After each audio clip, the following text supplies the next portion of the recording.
আলহামদুলিল্লাহি ওয়াকাফা ওয়া সালামু আলা ইবাদিহিল্লাযিনা ইসতাফা আম্মা বাদ। সম্মানিত প্রিয় বন্ধুগণ, মুমিন কারা আর মুনাফিক কারা এই সম্পর্কে বিস্তারিত বলি।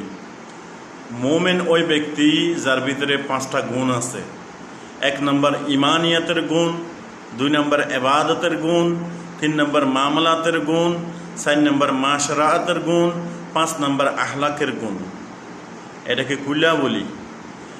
1 নম্বর ইমানের গুণ, যে লা ইলাহা ইল্লাল্লাহ মুহাম্মাদুর রাসূলুল্লাহ, যে ব্যক্তি লা ইলাহা ইল্লাল্লাহ মুহাম্মাদুর রাসূলুল্লাহ স্বীকার করছেন, ওই ব্যক্তির এবং কখনো মিথ্যা বলে না, কখনো এরকম দুকাবাজি করে না, কখনো মানুষের সামনে মুনাফিকি করে না, মিথ্যা কথা বলে না, এবং ইমানদার যে ব্যক্তি তার দ্বারা মানুষ কখনো কষ্ট পায় না, এবং ইমানদার ব্যক্তির দ্বারা কখনো সমস্ত প্রাণী ওই ব্যক্তির দ্বারা নিরাপদে থাকে। 1 নম্বর ইমানিয়াত।